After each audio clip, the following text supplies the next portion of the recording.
Welcome in to another brand new live edition of Talking Ball on 97.7 ESPN The Zone with Scott Theisen and Drew DeArmond. We are live this morning from Metro Diner along Highway 72 here in Madison. Why are we live from Metro Diner this morning? Well, there is a good reason. Because coming up at 8 a.m. this morning, you're going to be able to get this week's zone deal, and that is $50 worth of food for $25 here to Metro Diner in Madison. All you're going to have to do is visit wzzn.halfoffdeal.com or 977espn.com and then click on Zone Deals.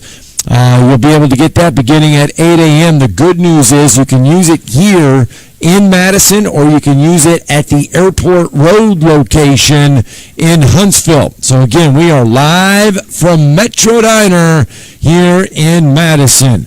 I have no idea what we're going to talk about today. I have no idea. Where should we start talking about today? How about the NCAA basketball tournament? And we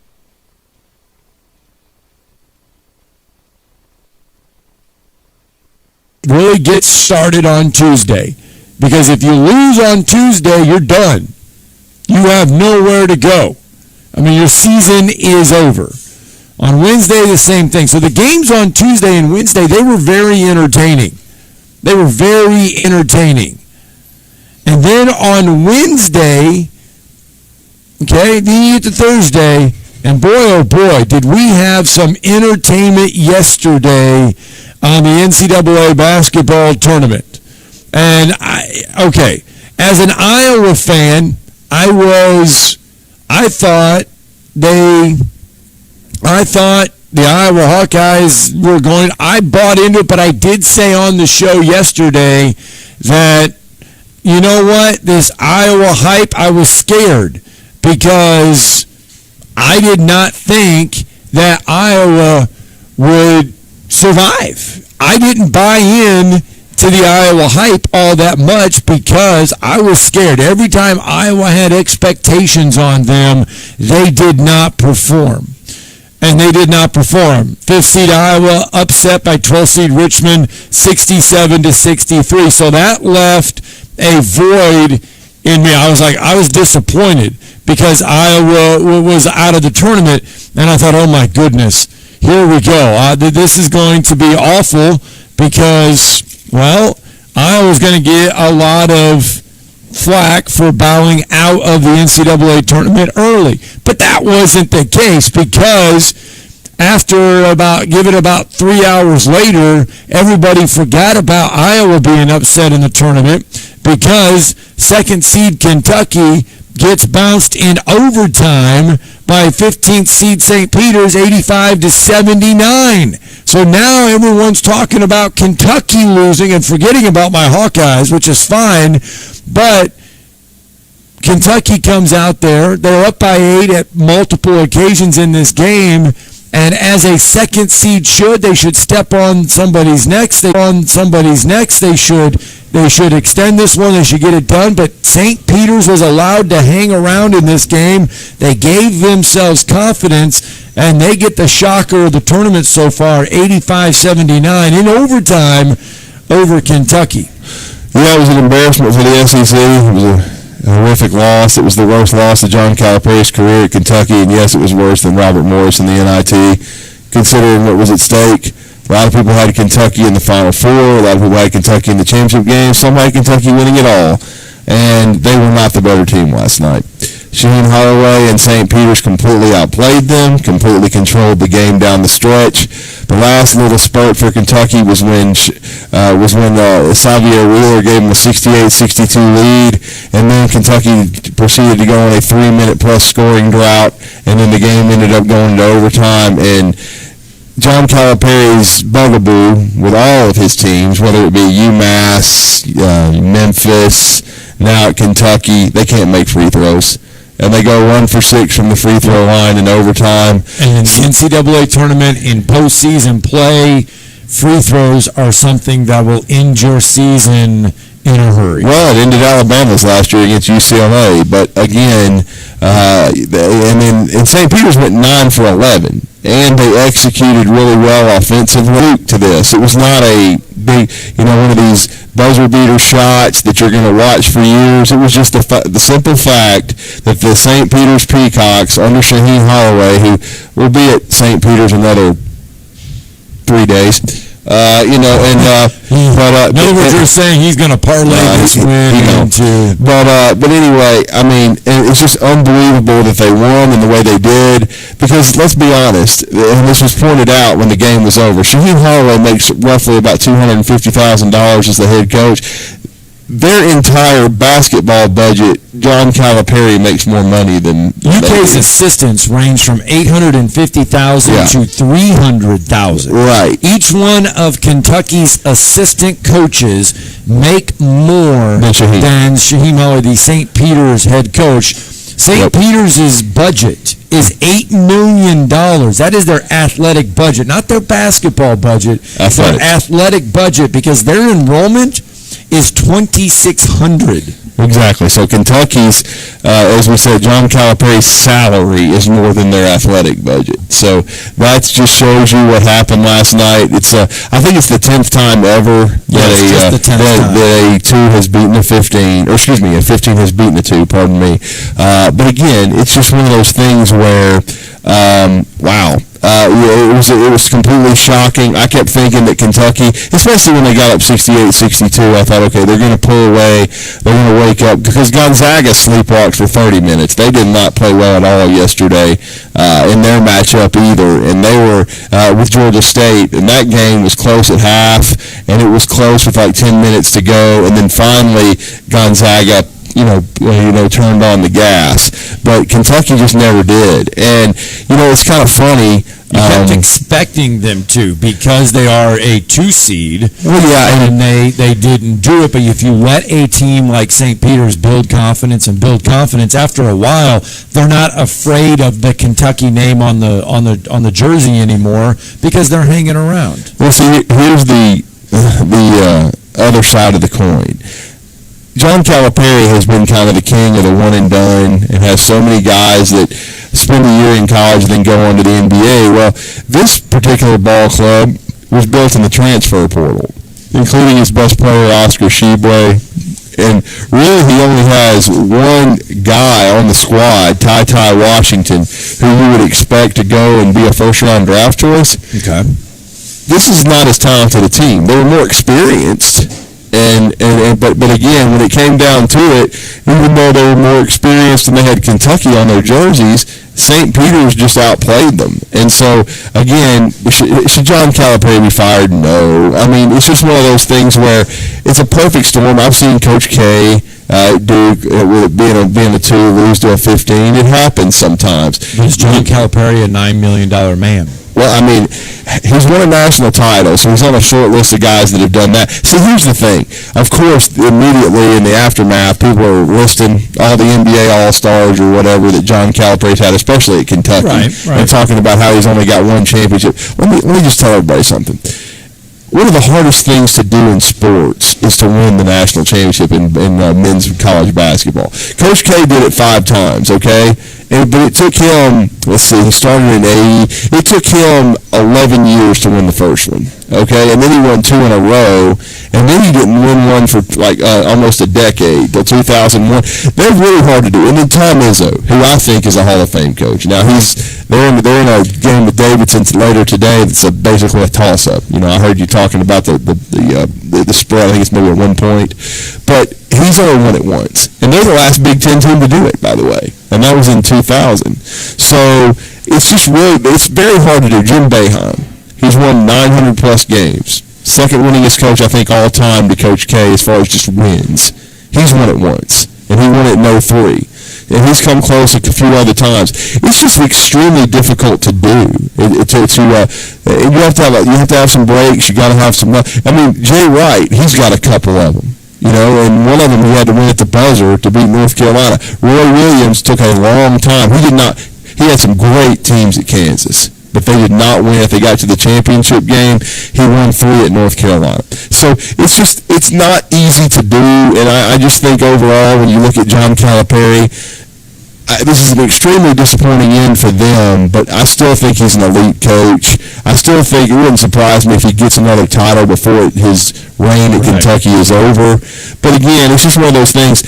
I'm more wanting to salute St. Peter's because they earned it. Yeah, because of the way they executed and that game. I mean, they were the better team. I know it didn't say Kentucky across their jerseys, and the Kentucky fans are all just crestfallen, but and I'll say this too in Kentucky's defense. I didn't think Kentucky played terrible. I just thought St. Peter's outplayed them. Let's go to the Neighbors Wealth Management Hotline. Jeff from the Borough with us on a Friday morning live from Metro Diner. Good morning, Jeff.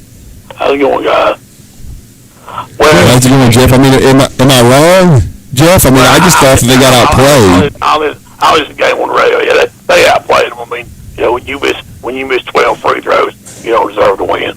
I mean, they shot, I think, 40. Yeah, the free throws were a problem. 44%, whatever, 43%. They shot 50. So, I mean, yeah, they beat them. I mean, there's no question about it. 40 years ago, they lost to my alma mater. They were Tennessee Memorial Gym, 50-44 in the first round. Joe B. Hall goes coach at the end. Stan Simpson coach Tennessee, and Tennessee beat them 50-44 in the first round. So it's happened before. It's happened before. I mean, Duke lost to Lehigh, didn't they? So it's happened before. Yeah, they did. That's what I was talking about. Yeah, they've lost as a two. They lost the first round. Belmont almost got them several years ago. So, I mean, people want to see the little guy. They don't want to see Kentucky win. They don't want to see Duke win. They want to see the little guys. That's what makes the NCAA tournament great. The St. Peter's of the world, the Tennessee, when they beat Michigan State that year in Minnesota, that's what people want to see. Yep. That Murray State gets St. Peter's now. So that's what. Here's the thing. I think people want to see. Okay, here's how I think it goes. When that ball tips off, people want to see Kentucky win because they have the Wildcats slotted in there. As the game keeps going on and it stays close, people want to see the underdog win. I think at the beginning, people want to see the higher seed win because that is where they have the bracket, that's where they have the attention. But once you get with 8 minutes left, 7 minutes, 10 minutes left, and the underdog is hanging around, then I think people then all of a sudden start rooting for the underdog to win. Well, I mean, I think somewhat, but I think that's what makes the tournament great. People don't want to see the big school. Like up here, everybody's been screaming about Tennessee's a 3 seed, Kentucky's a 2, and all this BS. I'm so sick and tired of it. If I hear one more time that A&M being the tournament, when you play Dallas Christian, a school with NCAA Division II, you've got no business. You know what the NCAA? You know what that is? The NCAA. You know what it is, Drew? It's a Christian Athletic Association. When you play a school like that, you don't deserve to be. You deserve to be in the NCAA tournament. Don't go in the NCAA. Don't be in the NCAA. If I was the president of that school, I'd have fired the AD and the coach too for scheduling that. They'd be gone. Buzz Williams would be finished. Get his butt out. He don't need to be scheduling them teams. North Florida and Abilene Christian. Give me a break. Come on. Stay in the NIT. You be all right. Like I said, but maybe y'all play North Texas next. See if y'all can beat them. So like I said, I mean, we'll see what happens the rest of the tournament. But I can tell you, didn't play well. They didn't play well against Vanderbilt. Didn't play well against Tennessee. And I mean, Calipari's a great coach, but it happens. It happens to the best of them. But now people want to see the small school win even before it tips off. They want to see the small school win. That's always that's what makes the NCAA tournament, even the women's tournament, great. When Harvard beat Stanford at Stanford that time years ago, only 16 to be the one in the women's tournament. So people want to see that, but I'm sure today people want to see Jacksonville State beat Auburn. They want to see Ray Auburn beat Bruce Pearl. So we'll see what happens on that. But I saw Alabama's women won last night in the WNIT, and Tennessee's won. They play Wake Forest Monday night. But guys, just the way the March Madness is, and I hope you guys enjoy the rest of it and hang in there and have a good one, guys. See you. All right, thanks, Jeff. All right, we got a lot of phone calls to get to. Richard's with us now. Good morning, Richard. Hey, Richard, I think hell just froze over. I got to give Jeff a lot of credit for calling in after the disaster. Well, he didn't watch the game though, so We were right about that. You bet me that he did not watch it. Yeah. But one thing too is they're actually Kentucky's kind of smart. They're missing the best team in the state, so they don't get kicked by Murray State on Saturday. So they avoid playing the best team in the state of Kentucky. So they're getting lucky there. Scott, I got a question for you. Does Fran McCafferty understand the tournament lasts more than one weekend? Fran McCafferty doesn't understand the importance of March. Well, I don't think he's Fran ever gotten out of the McCafferty first is weekend. awful.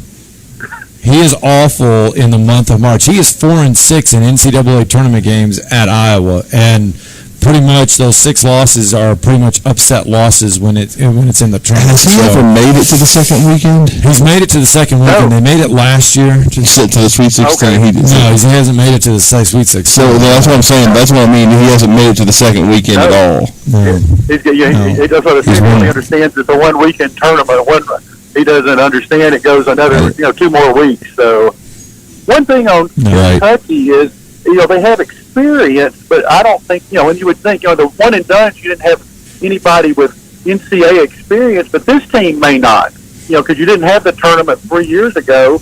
They didn't make it last year. Then you get transfers in like Wheeler at Georgia sure didn't make it, and so a lot of these teams are getting transfers in, but these guys may have NCAA experience out, but when it got kind of got tight in there for Kentucky, yesterday, they had trouble getting the ball to Sheway because he was the only one, that basically were putting in the hoop, on a consistent basis. But did you say watch UCLA last night, Drew? Yeah, I did. I watched the end of it. They barely hung on. They had to make a big run at the end of the game.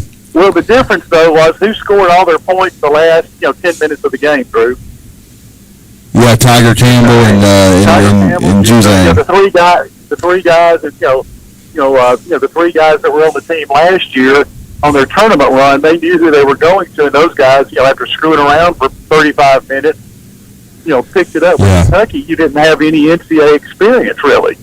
Where in the past you had talent. You had Anthony Davis, Murray, Booker, Ulis. You had all these. They weren't experienced in the NCAA play, but they were studs. So agreed. So no, but I mean, an exciting day yesterday. So unbelievable. Yeah, my bracket's blown because I had Iowa in the Elite Eight, and then I had Kentucky in the Final Four. So and I hated it for the SEC in a way because, again, I wanted the SEC to make a statement, but as Jeff will attest, and we've argued back and forth, he knows I'm no Kentucky basketball lover, so Kentucky going home early, they'll be back, just like I predicted last year after their terrible year that they would have a good team, which they did. Calipari will retool. I'll be interested to see if he continues to stay in the portal a lot. I made the point, and you just reiterated it, Richard. They're not as talented, though, as they have been. It'll be interesting to see if he goes back to his previous formula with mostly one-and-dones because, again, that's one of the reasons why. I guess Keelan Grady, he didn't make any shots after playing Alabama, basically. And so they had another transfer too from Scott's boys from Iowa that I think hurt his shoulder, Frederick. Oh yeah, he got hurt, right? Yeah, they were counting Frederick. That's right. Yeah. So all right, Richard, thanks. See you guys later. Yeah, thanks for calling. We got to keep moving here. Mike is with us this morning. Good morning, Mike. Morning. Good morning, guys. Hey, you really hammered home on Kentucky. What I would add also, though, is, when it comes to the NCAA tournament, it's all about guard play. And you look at Kentucky. It is. Ty Washington was invisible last night. Kellen Grady couldn't hit the broadside of a barn, and then they seemed to put the ball in Severe Wheeler's hands there at the end. And in the last 4 possessions, he makes the bad pass to Grady. He dribbles out the clock, and they throw a desperation up at the buzzer. And then they get the desperation three-pointer at the buzzer from Grady. In the last possession, my son and I are sitting there like, okay, they got to go to Sheway. Sheway doesn't touch it, and I guess Wheeler thought he was a better option as a 5'9" guard to drive the middle. So it's about guard play in the tourney. It is, Mike, and Wheeler's a guy that struggles to finish over people because he's only 5'9", and as you know, he's really a non-shooter. He's really more of a driver, and also in the overtime, let's just be blunt, I thought Kentucky was tight, and I mean, Wheeler's an 81% free throw shooter, and he went 0 for 2 in the second free throw, he almost airballed it. And so I didn't think Kentucky was playing free. I thought they were playing tight. And sometimes that happens. And you heard that term used throughout the broadcast in several games where they were quoting coaches. Coaches were like, "We need to play free. We need to let it rip," and not. And one of them was the Vermont coach. They lost to Arkansas, but they kept thinking if they kept it close, they thought Arkansas might feel the pressure, and that if they played free, they could win the game. But again, and I think that did happen in the case of New Mexico State beating UConn, because that was New Mexico State's first tourney win since the 1970s. So again, that's why the tournament's great. It's one of these things, Mike, you never know how a team is going to react when they get in tight situations like that. You're absolutely right. I mean, and it's discussed a lot, and I'm sure that coaches, like the St. Pete's coach, like Vermont's, talk about just getting it into that last 4 minutes, and then, hey, they got nothing to lose, whereas you get a team like Kentucky or Arkansas, for that matter, and they start getting concerned about being embarrassed. And I'll just throw out last comment. I watched Arkansas. I thought offensively they looked like they had no scheme whatsoever, no Tate. He didn't get involved in the offense the first half. I know he got the 2 fouls and sat out the last 8 minutes, I think, but I was disappointed in them. So I'm hoping that at the end of today, I'm a happy Crimson Tide fan, but they got to go better than 11 of 25 from the free throw line, and they can't turn the ball over 20 times. And you guys have a great day. Thank you. Thanks, Mike. All right, let's get one more in real fast. Justin's with us. Good morning, Justin. Morning, Justin. Hey, guys. How y'all doing? Doing good. Raise your hand if you had Alabama with the possibility of going in the tournament farther than Kentucky did. That's what I'm saying. You never know, man, how these teams are going to react. Because sometimes they play free, and you have even unexpected guys step up and make plays, and then sometimes people get tight and they don't make plays. And Sheboy had 30, so he did his job, but the rest of the guys around him didn't play well enough for them to win. And that happens sometimes, and Kentucky's going home. It's tough. The finality's the worst because Kentucky had a good team. They had a really good basketball team, but sometimes it's what Frank Martin was saying as an analyst. Thought he did a nice job. He said it's about styles. Sometimes if you get we've said that on matchups, the last couple of days, that it was about styles and matchups. It's a draw sometimes. Yeah, I don't think Frank will be out of it. I think he can get another job. He's a great basketball coach, I think. He stands for the right things. He done more in South Carolina than anybody ever could have done at South Carolina. But I'm going to say this about Kentucky. I'm not a Kentucky fan by no means. I had them in the Final Four, and I'm glad they got beat. Really, I've been around Kentucky fans at SEC tournaments before. I mean, Alabama fans get a lot of flack for being overzealous football fans and a little bit crazy, but I think Kentucky basketball, for the most part, takes it to a different level. They're probably worse than us Alabama fans, in football. But I'd say this about Sheboy. I didn't get to go to the SEC tournament this year, but my old college roommate went to it. He flew down to Tampa and went to it, and he was in the hotel, and he was on the elevator, and he met Sheboy on the elevator. And he said that yes, he met Sheboy on the elevator, and I want to give a shout out to that kid. I know he'll never hear this, but apparently, according to my buddy, he said that is one of the classiest, well-spoken, mannered people that he has ever met. He said that guy was a Class A individual, and so you Kentucky fans that are out there, the guy that scored 30 for you last night is just as good a person, apparently, as he is a basketball player. And he really took it hard. He was sobbing on the bench. You feel for him with the finality, but he's already won several National Player of the Year awards. What a career he had. But we appreciate the phone call, Justin, and we appreciate everybody for calling in this morning. All right, Justin, thanks for the call. We've got to get to a break. When we come back, we're going to talk Auburn, Jacksonville State. The Auburn Tigers need to be aware because you can't let Jacksonville State hang around. They're capable of making it 2 days in a row of a 2 seed going down. Attention Huntsville, this is your very last opportunity to purchase the best lakefront living for North Alabama. Saturday, March 19th on $43,000 utilities and low taxes.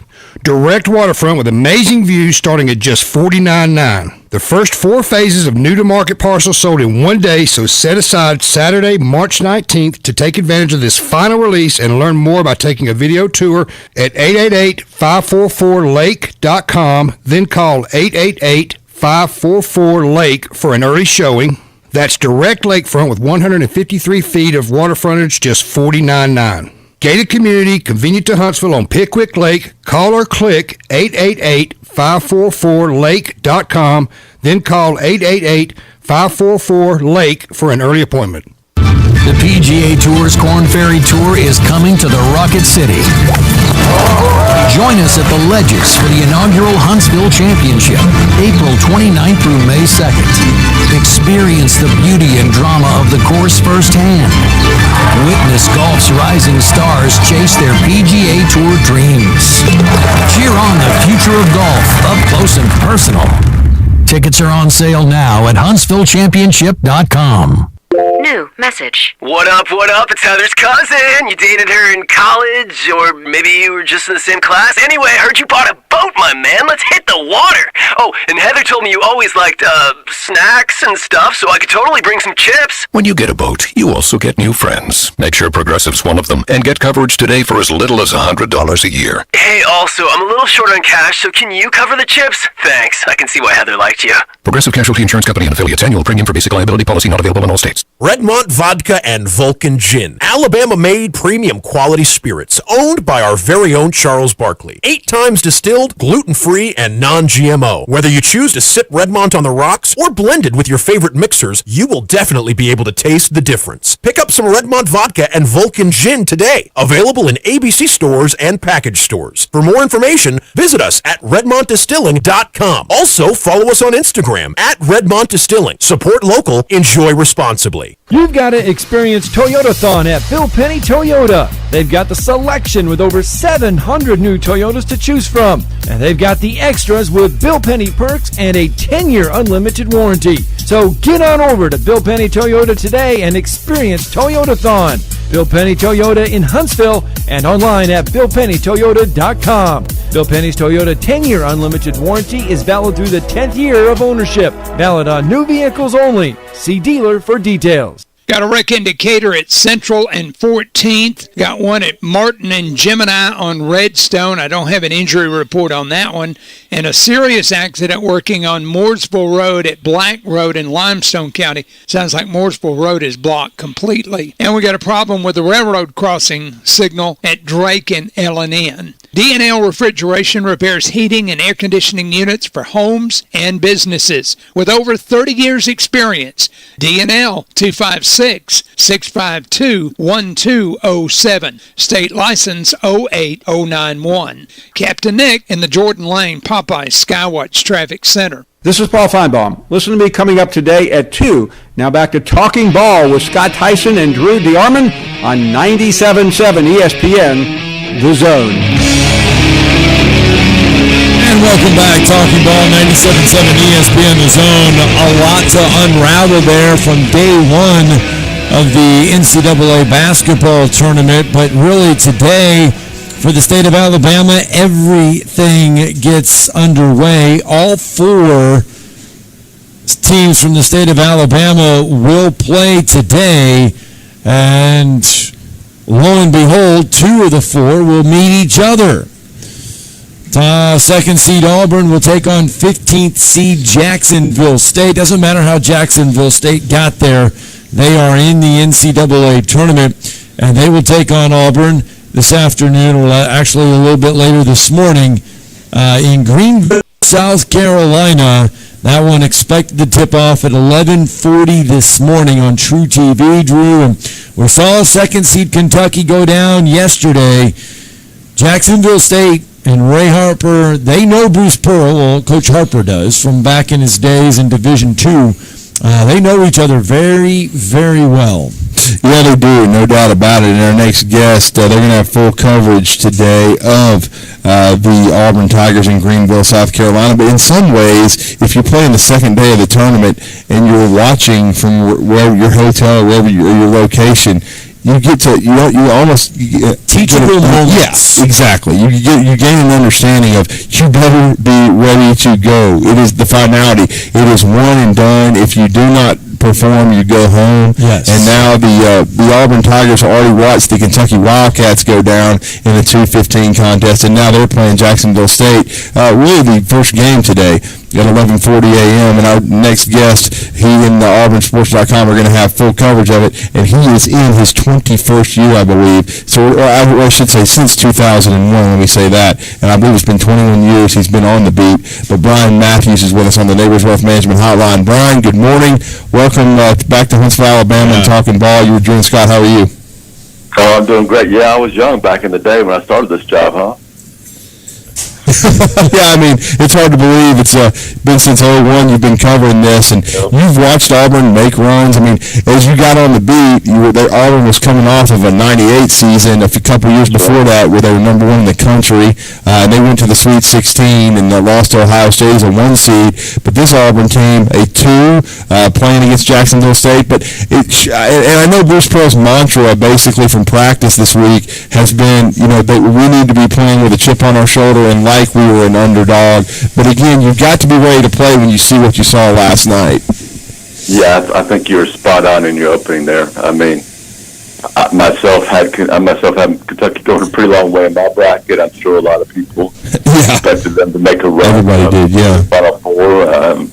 I know Auburn was excited to be able to beat them, but certainly respected them as a program, as a team, and to see what happened to them, I think, is a great wake-up call for Auburn and any other high seed going today. So that was big, and I think this could be another competitive game here in about 4 more hours. I'll be over there. So, it should be an exciting game to watch.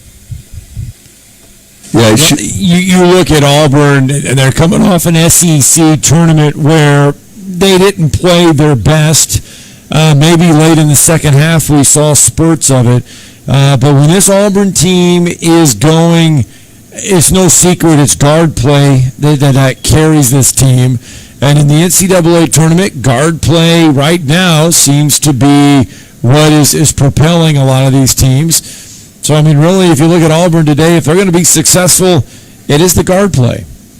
Well, and they're going up against a team that has very good guard play. Jacksonville State, I think, is 5th in the country in three-point shooting percentage. So I think we're going to get a good idea of how prepared Auburn is for this game and how willing they are to really go full steam early in this game. If Jacksonville State is getting open looks from 3 early in this game, you're going to see a very angry Bruce Pearl and maybe an early timeout and maybe a team that's just not in it mentally because, I think for Auburn to play well and to win, they're going to need to extend their defense and really be right up on these Gamecock player and the guards on the perimeter. That's going to be a big part of this matchup. Yeah, no question about it. And I was at the Alabama-Jacksonville State game back before Christmas, Brian, and that was not an easy game for Alabama. It was a 62-56 game, I believe was the final, and it was one where Jacksonville State has got, as you said, good guard play, and they've got size too. This is a big team that's got some size inside. They won the Atlantic Sun, so they're a very capable ball club, and I'm sure that's been kind of Bruce Pearl's message to the squad all week. It has, and we'll see. This is a team in Auburn that has plenty of talent, of course, and they won the SEC, which I thought was a really good conference this year, even with what happened in Kentucky. But they have hardly any experience in the NCAA tournament. Only Walker Kessler in his 13 minutes for North Carolina last year. That's it. So you just don't know how this team is going to react when they get out there on the floor. And I still think the biggest key for Auburn today, I have confidence that Jabari Smith is going to play well, and Walker Kessler is going to do his job. But the whole point, and I think we've talked about it really a few times during this journey for Auburn this year, their heartbeat and their glue guy is KD Johnson, and he just did not. He had his worst game of the year against Texas A&M, went 0 for 14. But I know he was showing a lot of energy in practice. I was reading about some of the shots he was making. It seems like I know the hope is, and I know his teammates are very confident that he's going to bounce back. Yeah, that's another key thing to watch earlier, is see if he can make another shot, right? Because he's the type of emotional player that can go 0 for 14 or 10 for 14, depending on, how he gets going. Right. So it'll be really big for him in Auburn to make an early shot. And really, I think for him is maybe not to settle for an early three, maybe to drive in there, get a layup, draw a foul, get going that way, and then let the three-point shooting come to it. But we'll see. But I agree with you 100%. It's important to get him going. It's important Auburn's guards don't go for 3 for 30, and from the perimeter, they need to do a little bit better of that, or maybe get the ball inside to the big. It's hard to imagine. It's hard to realize that the last time Auburn was in the NCAA tournament, they were in the Final Four. That's right. And, that team there did not have, they came in 9-1, I believe, in their last 10. What's your feeling? Where we're sitting here saying, well, if this goes right and if Auburn does this, they're going to be fine. What's your confidence level, Justin, that this team can make a deep run in the NCAA tournament, considering maybe the last 10 games of the year wasn't some of their best? Well, they played 500 ball down the stretch here, including the SEC tournament. So, I'd say it's, about 50-50. I think Jacksonville State is a team Auburn should beat. I think they have to play poorly. Jacksonville State has to play one of those great games to win, but that happens in the NCAA tournament, sure. And then we'll see after that. USC or Miami. USC's got some big old athletes that could cause problems for Auburn for sure. But they're a team that I think probably should get out of the first round and make it to Chicago and play in the Sweet 16, and then go from there. But they're a team that doesn't have a lot of momentum, so they sort of have to build that momentum early in this tournament. We'll see if they can do that.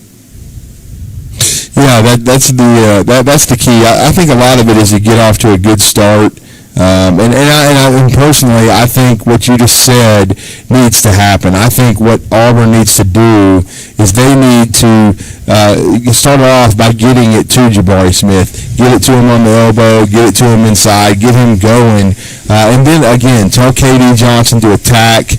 Don't settle. Get to the free throw line. Get to the rim. And then if you start in KD, I think that opens things up for Kessler as well around the rim. And then, again, I think to score. Yeah, because if you're going to extend your defense and really get up on those three-point shooters, Kessler's going to have to, stick in there and be. Well, obviously, this one being played in Greenville, South Carolina, just like it was in Tampa, I can only imagine plenty of Auburn fans definitely making that short drive over there to catch this one out. Yeah, you're right. There is going to be a partisan Auburn crowd here. Saw plenty of Auburn folks out last night, and saw them at the shoot-around practice, open practice yesterday. So, yeah, there's going to be a big Auburn crowd here. I know more are coming today and last night, and I would expect, if Auburn can play well, that crowd's really going to get behind them. And we talked about this too, Brian, with Auburn and with any team to make a run in the NCAA tournament. Usually there has to be someone that maybe is unheralded that steps up. And he wasn't unheralded. Everybody knew how good that Chuma Okeke was. Now, he showed America when he got hurt against North Carolina, but also Auburn had other guys during that stretch that stepped up in order to make a Final Four run that kind of came of age. Who in your mind is a guy maybe that people aren't talking about? Because the key to this Auburn team, and what I've said all year, is their depth. They do have a ton of depth. So if someone is struggling, they have the kind of bench that can really have some guys step up. Who in your mind is maybe a player or two to watch that you think may play well in this tournament? Well, Devin Cambridge is shooting, I think, 13 or so percent from three-point range this season. He's a guy that maybe could get hot. And, of course, he's been doing a lot of other things really well, defending and rebounding and stuff like that when he comes in. He's got Jasper we've seen when he shoots at a very high percentage from the three relative to the rest of his teammates. So if he can be a little bit more aggressive and take some shots, his scoring could be really big for Auburn in this tournament if he starts feeling it. So those are a couple of those unheralded guys. And then if you're Auburn, you would absolutely love to see Alex Bang get going offensively, right? I mean, you've just sort of been waiting for it. He's had a couple of games since he's been back, but has not had that consistency yet. Yeah. Bruce Pearl yesterday kind of talked a lot about this team's mentality and alluded to it that, early in the season, they were out there playing, to prove something. Then they get ranked number one, and then they start focusing more on the results. Now he wants them to get back playing with that little bit of an edge. And maybe yesterday's game with Kentucky can help him provide that little bit of edge that this team needs. Yeah, he wants them to get back to the process of becoming a better team. And if you've looked at Auburn over these past, few weeks, you can see they got to get better if they're going to make it in the tournament. If not, they're probably going to be one of those twos that gets upset here eventually. So I think he's spot on there. And, they've had a week since that, one and done at the tournament, SEC tournament, to get ready for this. So we'll see how much those players have sort of bought into that. Yeah, and I in some ways, I think it helps Auburn because it gave them a chance to kind of self-reflect, and you had a chance to rest and get even healthier. So to me, I don't think it's all. Sometimes it's not the worst thing in the world. And then I look at Bruce Pearl's history, his teams at Tennessee and at Auburn and of Wisconsin, Milwaukee one year because they flattened Alabama in the first round in 2005. His teams tend to play well in this event.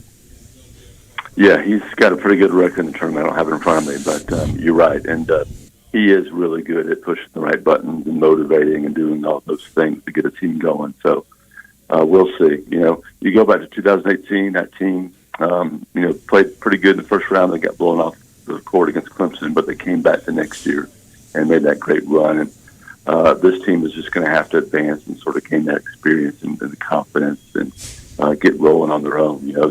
They're not going to be around next year, right? Most of these pieces will be moving on, or a lot of them. Right. The important ones, Jabari Smith will, of course.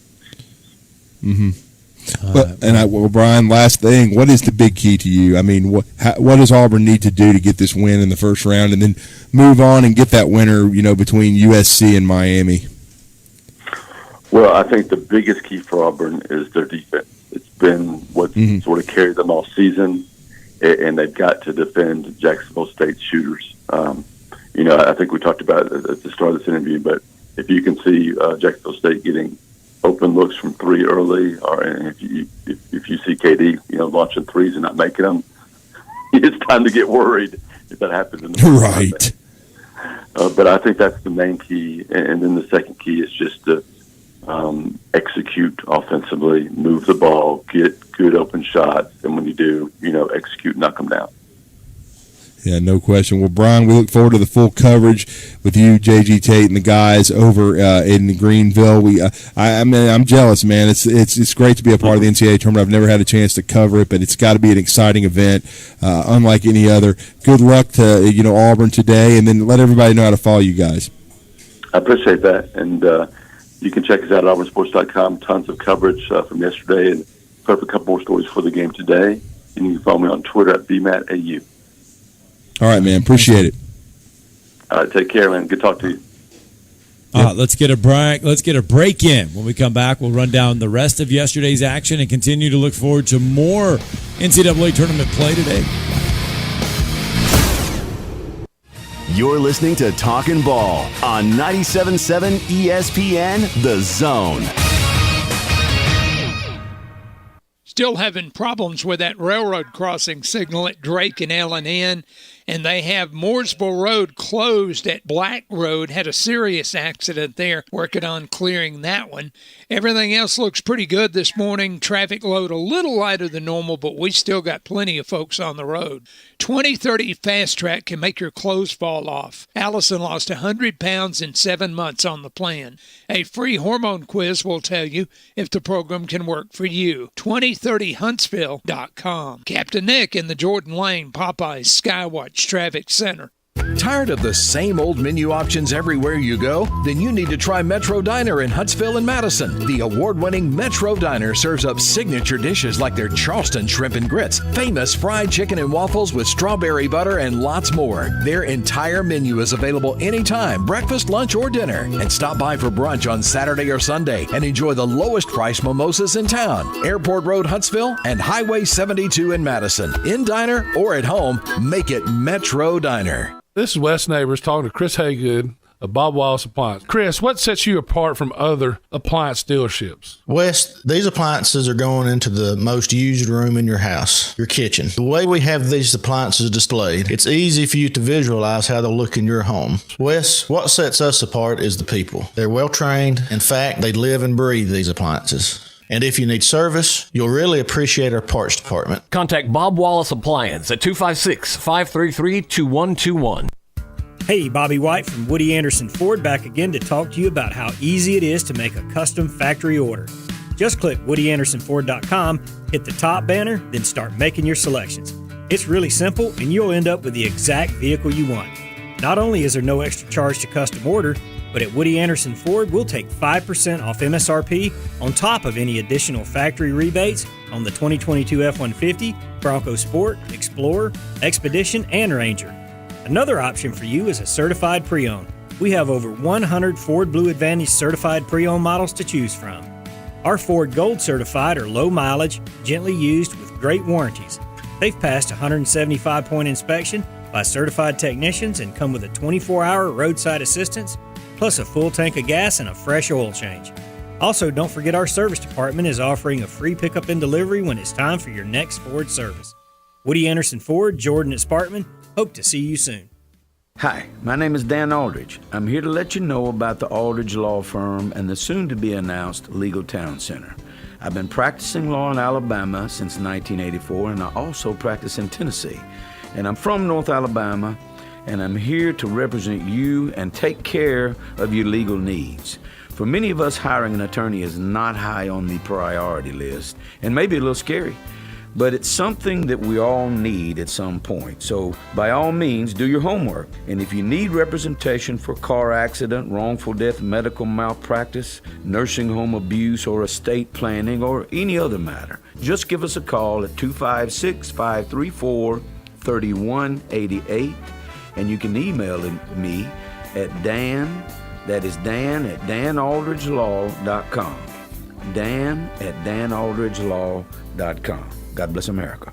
No representation is made that the quality of legal services to be performed is greater than the quality of legal services performed by other lawyers. Ann Adams with Berkshire Hathaway Rise Real Estate is the one name to know if you're buying or selling real estate. With years of local experience, Ann Adams offers buyers in-depth knowledge of the local housing market and will narrow available properties down to those you'll be interested in so you can save time when shopping for your new home. If you're ready to sell, Ann offers a seamless process using accurate pricing and expert negotiation skills to make sure you get a fair price for your home. Call Ann Adams today at 256-337-2625 or log on bhhsriserealestate.com. You want the right specialist for your recovery. At SportsMed Orthopedic Surgery and Spine Center, we understand every body is different. Your muscles and bones are unique, as is your body. Our SportsMed specialists offer innovative treatments and minimally invasive procedures, allowing you to quickly return to the life you love.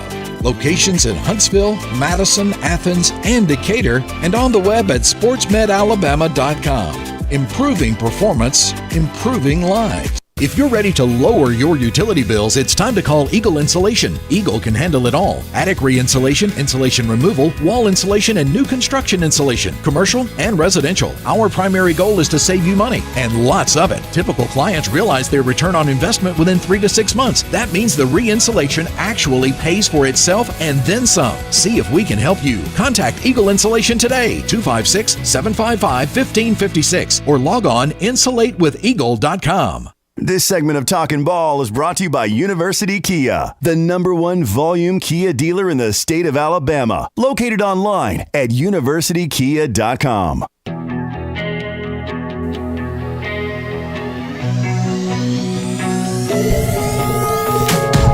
welcome back.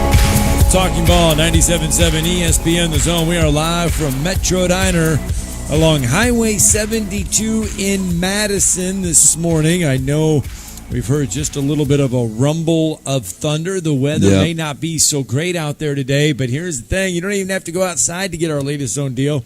You can head to wzzn.halfoffdeal.com or 977espn.com at 8 o'clock and get $50 worth of food for $25 to Metro Diner. And coming up later today, Alabama will take on around. They played Kent State, I believe. Oh, yeah, that was in 2002, in the NCAA tournament. So I've been to Greenville to cover there you go. Alabama out there in Pittsburgh, so I can't relate to that, but I can relate to the Greenville, South Carolina venue. And I'll tell you about that run there. Of course, we know Alabama won the regular season SEC that year. Yeah. They lost 58-56, I believe, to Mario Austin and the church donations in Mississippi State.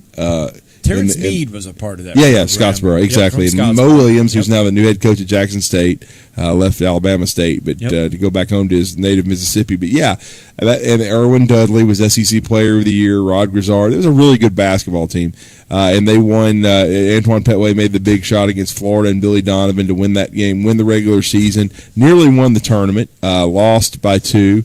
And then went to the NCAAs, and I believe it was Sidney Lowe in Florida Atlantic nearly beat Alabama. Played them a very tough game, if you remember that 2:15 game.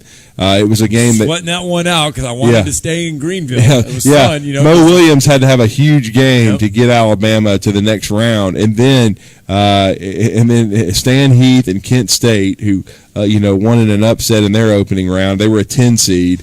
And Kent State's best player was some left-handed 6'6" post player named Antonio Gates. I remember. Pretty good athlete, yeah. It was like, God, they couldn't stop this guy. Yeah, it was like, who is this guy? Then you find out come later that he's a future Hall of Fame tight end. And that he never played football until until they figured out that he wasn't going to be able to play professional basketball, at least in the NBA. So he got a tryout with the San Diego Chargers, and the rest is history. But yeah, Alabama could not stop Antonio Gates, and they lost to Kent State and went home in the second round in the round of 32, which was mildly disappointing because of how good that team was. That is what's fun about March Madness, though. Yeah. And we saw that yesterday because we saw it in the Kentucky game and St. Peter's. People that you don't even know become household names. Yeah. And the guy from our individual from St. Peter's who had a great game yesterday for the Peacocks, Banks, 27 points, 4 rebounds, 2 assists. Yep.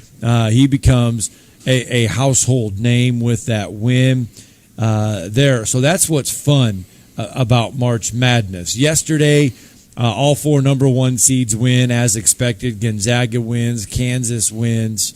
I should say not all 4. 2 of the 4 number 1 seeds win. The other 2 will play today. The other surprise, I guess, Drew, was New Mexico State taking out 5th seed UConn 70-63. Of course, UConn and Auburn met early in the season. Auburn falls to the Huskies.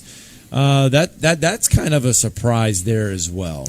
Yeah, and then one of the new stars of the tournament, you just talked about it, Scott, Teddy Allen from New Mexico State. And they're just names that you don't even know. He ends with 37 points for New Mexico State and has now been deemed Teddy Buckets because this whole Buckets nickname thing. Come on, everybody's a bucket now. That's just come on. At some point, but anyway. But he had a great game. He played 39 minutes in the game, 37 points for him. And as we said, it was New Mexico State's first win in the tournament since the 1970s. So in really the modern era of the NCAA tournament, it wasn't even a 68-team field or 64 or now 68-team field. But again, great win for Chris Jans in New Mexico State. Now it'll be interesting to see if Jans ends up in another place because his name has been prominently mentioned with Mississippi State, who after the 60-57 loss in the NIT, Ben Howland has been dismissed. So there are 5 more schools for the SEC still looking for coaches. There was 6, but as we know, Georgia hired Florida's coach. Is it a crossroads for the SEC right now when it comes to basketball hires? We'll talk about that in hour number 2. Plus, we'll get you ready for Alabama and Notre Dame. and maybe some UAB and Houston. Our good friend Bobby Champagne on the bench for the Houston Cougars today.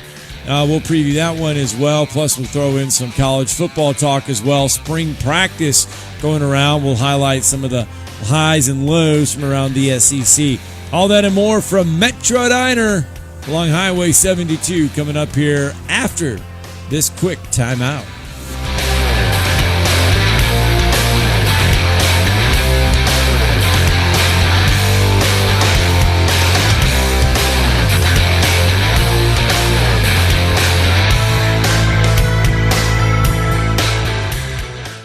Are you tired of chasing a roofing contractor to show up on time, or even show up at all?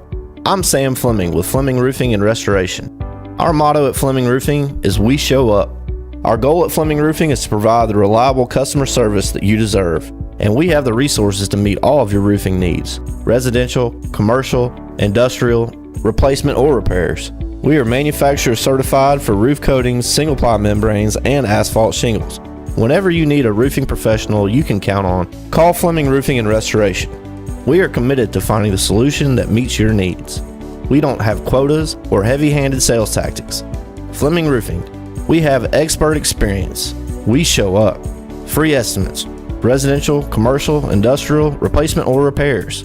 Check us out at FlemingHSV.com. FlemingHSV.com. When you need a quick response, it's Fleming Roofing and Restoration. We show up. WZZN, Union Grove, Huntsville, Alabama. 97.7 ESPN, The Zone. Dealing with wet streets now, so you want to slow down, definitely watch that stopping distance.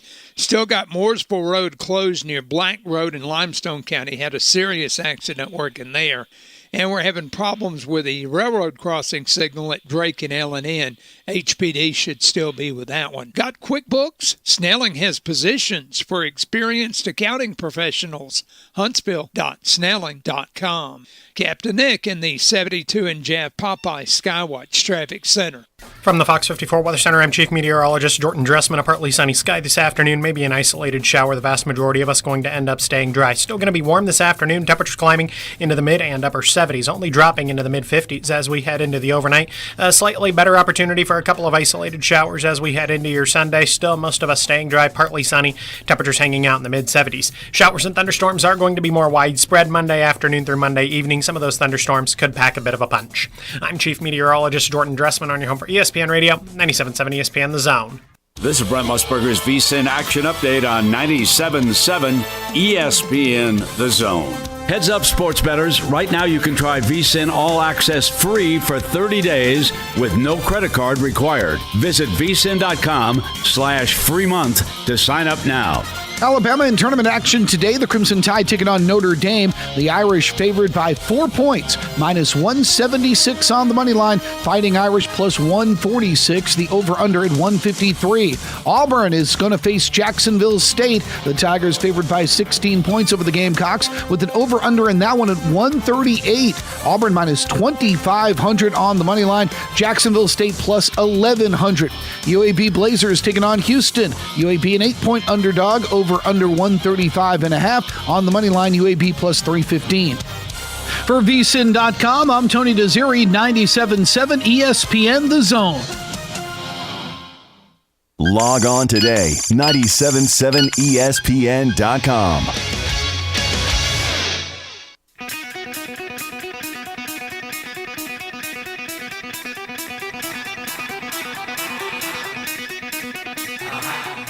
Welcome to Talkin' Ball with Scott Theisen and Drew DeArmond. Call into the Neighbors Wealth Management Hotline now, 256-576-4977. That's 256-576-4977. Now, here's Scott and Drew.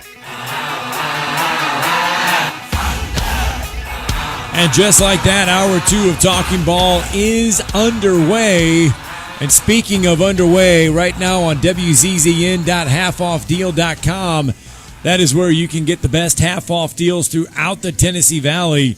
And right now, Metro Diner along Highway 72 and the one on Airport Road in Huntsville, the deal is live.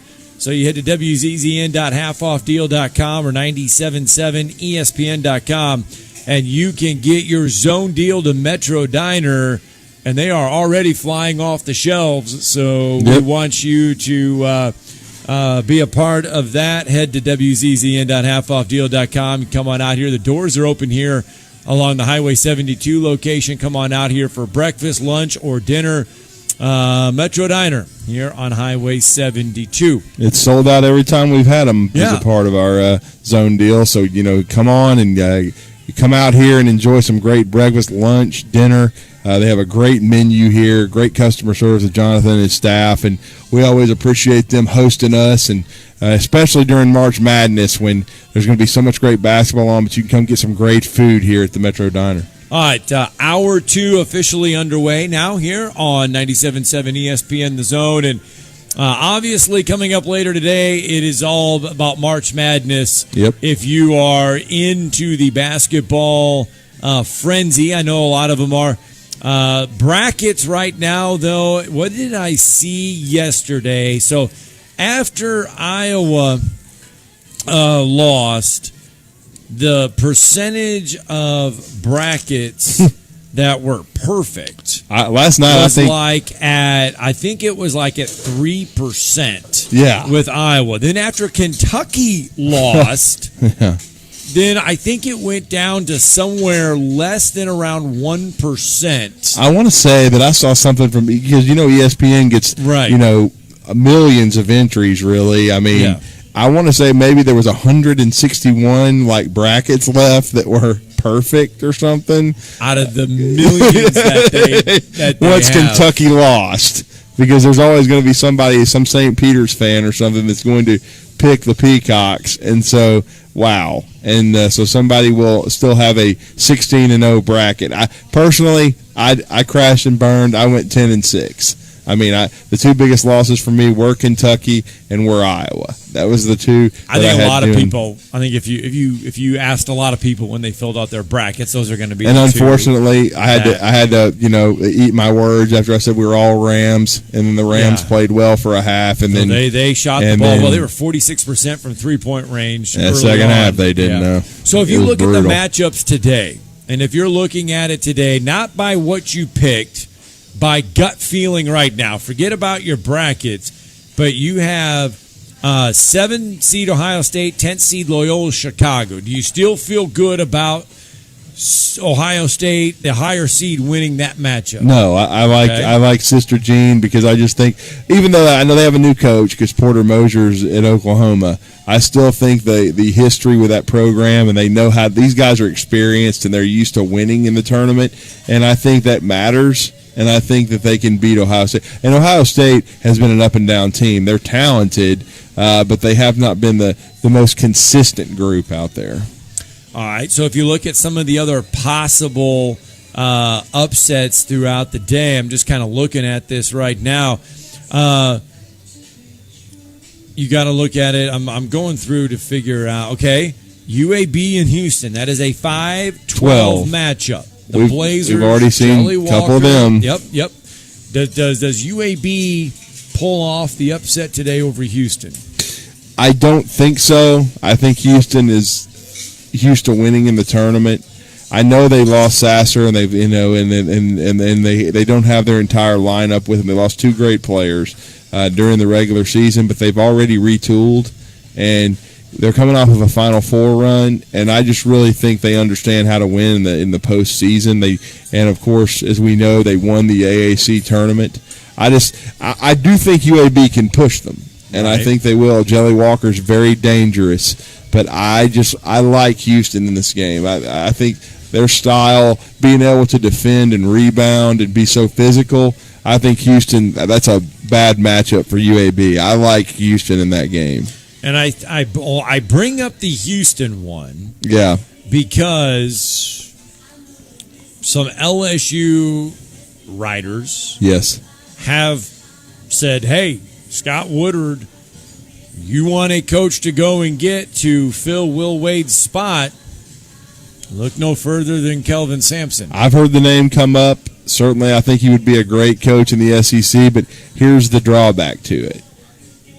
during his career at Washington State and at Indiana, he's had some issues with the NCAA. Oklahoma. Yeah, a little bit at OU, but more so at Washington State and especially at Indiana. That's why he was dismissed at Indiana, all the impermissible phone calls. I get it. It's not as serious as what Will Wade was doing. Right.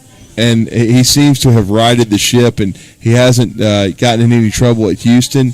But you would think Scott Woodward would want maybe to hire someone with a clean background because, again, they're still being investigated, and they're going to be slammed. And I'll be blunt, they got Jarius Walker coming in, the highest rated recruit in Houston's history since the days of Islama Jama. And really, I think he's the highest rated guy. Right. They've got it rolling there. His salary at Houston is $3.1 million. And correct me if I'm wrong. Houston's going to the Big 12, right? They are going. They may be. I know that Houston is the Houston Rockets owner. Funds. He is their biggest donor for the Houston Cougars basketball team. Right. And he basically, he's the chair of the Houston Systems Board of Regents. So, I mean, he has that going for him. He has can only be described. He has got a great situation in Houston. If LSU calls him, I don't know if he would even pick up the phone because of the situation that LSU. Yep, they're going to the Big 12 2023. That's what I thought. See, he's already headed to a Power 5 league and a good basketball league, by the way, Scott, as we know. And a school that really Houston's a basketball school. Yeah. To me, I don't think he would go to LSU. I think the timing's bad. He's got the Cougars rolling. He nearly won a national championship last year. So and he's 66. I think that's Kelvin Sampson's last stop. I don't think he's going to leave Houston to go to LSU. And I don't get it. Everybody wants to mention Buzz Williams' name because Scott Woodward hired him away. It's Texas A&M. To Texas A&M. You're not going to LSU. He's not going to get Buzz Williams to go there with the investigation. I don't buy that. I don't think that Buzz Williams would leave Texas A&M to go to LSU. I really don't. I think you're going to have to hire someone like a Bryce Drew who has a clean record with the NCAA. I know he didn't end well at Vandy, but you're going to have to hire someone and give them an ironclad contract. It's going to be hard to get. I mean, certainly. But see, when Scott Drew, people forget how long he's been at Baylor. He's been at Baylor since like 2003 and built them into a national championship program. He's not going to leave to go to LSU either. And the funny thing is, they had to hire him, I believe, from Valparaiso to come to Baylor. So you're going to have to do the same thing if you're LSU. I think you're going to have to go the mid-major route to get somebody to bump up there. All right, the one thing that I did want to bring up, and this was something that we don't know who's going to take over at Missouri. Right. And I saw this come up yesterday that obviously the transfer portal, the way Alabama's roster is structured, they're probably going to lose a couple guys. There's, departures. Does Alabama play a factor, and does Nate Oates go into the transfer portal, and do they get Caleb Brown? You mean you're talking about Caleb and Kobe Brown? Do they go and get Kobe Brown? I was contacted by somebody yesterday that wanted to know what Alabama's chances would be with Kobe Brown. Kobe Brown, yes. Caleb, I don't know, but do they? I brought up both of them. Right. If they're a package deal, I would say no. That Alabama and Auburn would not have interest in both of them. I mean, we could pick up the phone and call Greg Brown, but he's not going to tell us the answer right now. I just don't know that Alabama or Auburn would be able to take both brothers. I think they would have interest in Kobe. Caleb, I'm just 30 points. and Kobe fits the skill set, especially that Alabama likes, because he's really a stretch four that can step out, dribble, can shoot, no doubt. Caleb is more of a big guard, a point guard, and I don't know that Alabama would have interest in both guys. Now, it may be because Greg Brown told me this himself, that Caleb Brown nearly chose Virginia Tech and Mike Young over Missouri, and it wasn't set in stone he was going to go to Missouri, but he chose Mizzou. But again, I think both brothers, though, we haven't seen them in the transfer portal yet. They're going to wait and see who Missouri hires, and then I think decide their next move. But certainly, if Kobe Brown goes into the portal, he's an All-SEC player. I mean, certainly I think Alabama and Auburn would have a lot of interest in him. And it would be interesting to see where Caleb wound up, because he didn't get a chance to play a ton at Missouri, but, he made some big shots, in the SEC tournament and late in the season when he got a chance to play some. So it'll be interesting to see where both of them land. And if they land at the same school, if they stay at Missouri, but Kobe Brown, if he goes into the portal, he would have options all over the country, because he's a guy that got better every year at Missouri and became a consistent 12, 13-point per game scorer, 7 rebounds, can pass the basketball. As you just said, best game of his career was against Alabama. They win 92-86, and he scores 30. So, yeah. But again, I just think overall we'll see. But I do think Kobe would be someone that would be a wanted guy if he goes into the portal. But it hasn't happened yet, so we'll see. All right, coming up here in just a little bit, in just a few minutes, Brian Pasick will join us as we preview Alabama and Notre Dame. You look at this Alabama team, they've got to see Notre Dame play. Notre Dame, and Brian we've kind of alluded to it too, in the days now of college basketball travel, it's not as bad as what it used to be, where if you won this game for Notre Dame, like on a Wednesday, you would have to fly out of the little tiny airport, and then go through all this hubbub to get out to San Diego. It's private. It's a chartered flight straight out there. I mean, the turnaround for Notre Dame is not as bad as what it used to be. Still, though, they did play on Wednesday. Alabama has not played since the Vanderbilt game of the SEC tournament, so obviously they should be a little fresher, but they've also had to stew on that game a little bit longer. What do we expect from Alabama today? I have no idea. Zero. I really don't. Is that the first time this year that you can't put a finger on what to? No, of course not. I mean, I didn't know. I didn't know if, like, going into these games before, going into the SEC tournament, did you feel the same way about Alabama as you do now? I thought they would play well and beat Vandy, and for a half it looked that way. Right. It was 38-28, and then the second half, and they got up 41-28, and then they got up 56-41. They were up by 15 points, and they just could not, get it. They couldn't sustain it. Or excuse me, I'm sorry. 51-36. Right. I get it backwards in my head, but yeah, they were up 38-28, and then they were up 41-28 after a Shackelford 3, and then a tough layup from Keon Ellis in traffic, and they're up 51-36, and they're looking strong, but then they just continued to foul, and they didn't play good enough defense. They played hard, but they didn't defend without fouling, and they allowed Vanderbilt to live at the free throw line, and then they stopped making shots, and it's just been an inconsistent year. How confident am I that Alabama's going to beat Notre Dame? If you had to ask me for a pick, I'm staying with my pick. I think Alabama's going to win the game. I think their tough schedule is going to help them. Certainly Notre Dame's already playing a double overtime game. That could help Alabama because of the legs of Notre Dame, but Notre Dame's also, even though it wasn't in San Diego, they've already had a game under their belt where they have been a part of this NCAA tournament. But the one good they thing, got to wash their ACC bad game out of their mind. But I will say this too. This Alabama team, the reason I think they're going to win today is because they do have NCAA tournament experience. Javon Quinley's played, Jaden Shackelford's played in the tournament, Keon Ellis. They've got guys. Now, J.D. Davidson has not. Hopefully he can be kind of a breakout guy and play well. But I think, and then Juwan Gary is interesting. He could be a wild card today to finally get back on track. because he's a guy that's athletic, Scott. And when you watch Notre Dame play, and I watched them the other night, they do a lot of 5-out. And they want to spread you and drive.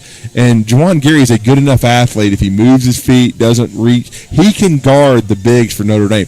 This may be a bad matchup for Charles Bediako. So Bediako may not get as many minutes as usual because, again, he's a true big. Right. But I think Alabama's got the guys like Gary and Rojas that can, but they've got to defend without fouling. And then, Nate Oates talked about this, and what was our mantra in hour one? Make free throws. You've got to make them. You can't do what they did against Vandy. That's another thing. They missed about 15 free throws. You've got to be able to make free throws and stay alive in the tournament. All right, let's go to Ryan from Huntsville on the Neighbors Wealth Management Hotline. Good morning, Ryan. Hey, guys. Hey, so just a quick point. I know it's easy to get a little disappointed with how we've been doing, sporadically throughout the season. But, I'm looking at Kentucky's loss, and I'm also looking at how we beat Gonzaga. We beat Baylor, and then I believe we beat Houston. That's a correct statement, right? Yes, correct. Yeah, so, we have the potential. I know you would probably laugh at it, to win it all. What would be different this time if we could literally easily beat Baylor and easily beat Gonzaga? What are the differences, do you think, this time? Well, it's just the NCAA tournament is different, Ryan. It's a totally different stage. It's different pressure. It's what we talked about because nobody going into yesterday would have thought St. Peter's would have had a chance in Hades against Kentucky, and it happens. You just never know sometimes how a team is going to react on the stage. Now, having previous experience, and this Alabama team does, that gives you some confidence. And Notre Dame was not in the tournament last year, and a lot of this Kentucky team was not that lost last night. I look at this Notre Dame team, right, and I know every Bama fan wants. I know a lot of people are looking at that Texas Tech matchup if they get by. Yeah. We can't forget this Notre Dame team. I know the ACC was not as good this year They're a good as team. what it has been, but this Notre Dame team fared very, very well in the ACC. Yeah, they finished second. Yeah, and Ryan, I think to your point, yes, this Alabama team is fully capable of making a deep run. But I think the thing is what's so head scratching is that as much as they are capable of making a deep run, this team is also capable of going out and underperforming and losing today Easily. because of the ups and downs that we've seen from this team. That's the frustrating part. Yeah. If we ended up losing today, I would feel like how we felt when we lost against Florida State in women's softball 2 days ago. So I would be very disappointed. Yeah. Yep. All right, Ryan. Thanks for the phone good call. talking, guys. Yep. All right. Thanks. When we get back, we can get back. It's raining. It's crappy weather here. Let's just we're not going to sugarcoat it. It's beautiful out in San Diego, and I say that from the anchor man, but San Diego, California. It is not where the Germans named it after. Well, I think Brian Pasek of the Crimson Tide Sports Network has been having a good time out in San Diego. If you look at social media, he has. He'll join us next from sunny San Diego, California. But come in and have some great breakfast at the Metro Diner. You're listening to Talkin' Ball on 97.7 ESPN The Zone. Snelling.com. Captain Nick in the 72 and Jeff Popeye Skywatch Traffic Center. You probably wouldn't leave thousands of dollars on the table at a diner. Why leave thousands on the table with your tax return? Jackson Hewitt will help make sure you don't. This year, there are thousands of dollars worth of new tax credits. Your Jackson Hewitt Tax Pro will help you track down every last one, so you get your biggest refund guaranteed. Don't leave thousands on the table this year. Discover thousands of dollars in tax credits instead. Check, please. Learn more at jacksonhewitt.com. Outdoor season is coming. Can't wait. Here at Brooks & Collier, neither can we. Outdoor season is also grilling season. And we have plenty of grills and smokers in stock from Traeger, Blaze, and Big Green Egg. There's the greenhouse, new indoor items and home furnishings as well. Whatever it takes. Browse over 2 acres of furnishings. Can't wait. How about you? North Alabama's indoor and outdoor living headquarters for over 75 years. 813 Meridian Street and at brooksandcollier.com. At Mr. Sparky, we're America's on-time electrician. We all count on our home's electrical outlets to provide us the power we need when we need it. But sometimes an overloaded circuit can lead to a blown outlet, a major fire hazard. Safety is key when replacing an outlet or adding new ones, so leave it to the pros at Mr. Sparky. We'll get it done right and get it done safely. You don't have to put up with any malarkey. Call 888-8-SPARKY. Independently owned and operated, licensed in the respective state or county. The PGA Tour's Corn Ferry Tour is coming to the Rocket City. Join us at the Ledges for the inaugural Huntsville Championship, April 29th through May 2nd. Experience the beauty and drama of the course firsthand. Witness golf's rising stars chase their PGA Tour dreams. Cheer on the future of golf up close and personal.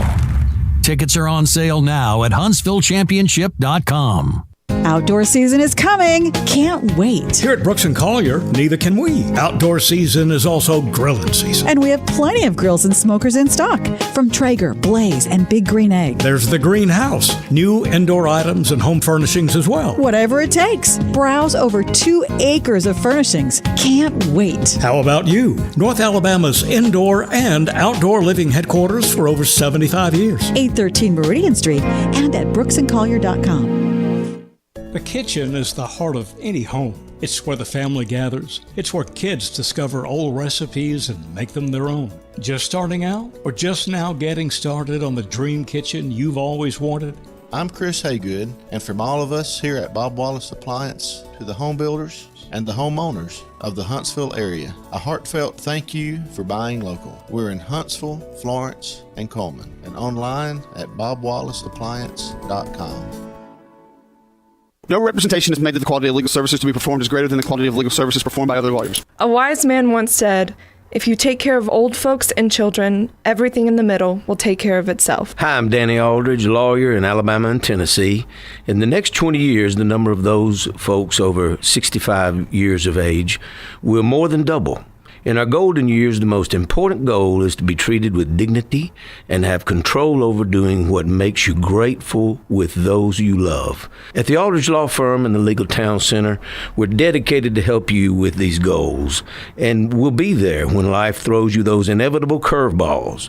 Let us assist you with your legal needs, whatever they may be or become.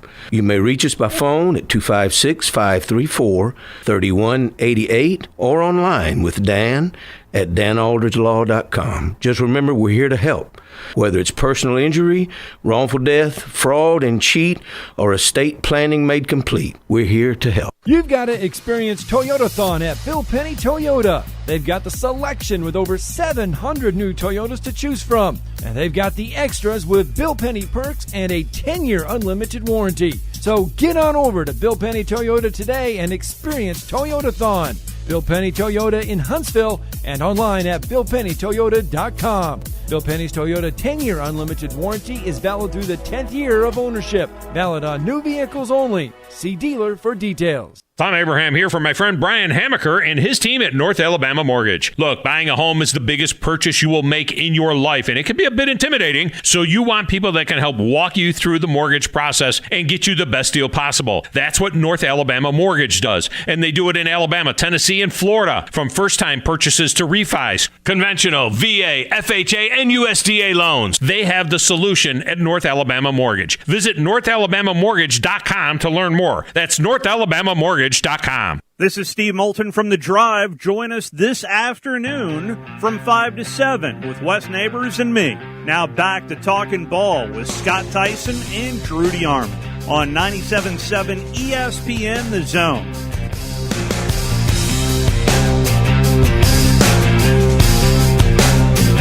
Welcome back to Talking Ball on a Friday morning, and I hope everybody enjoyed yesterday. Yep. Because, well, actually, you know what? I've been saying it all week, so I'm going to keep saying it. I hope everybody enjoyed Tuesday. I hope everybody enjoyed Wednesday of the basketball tournament.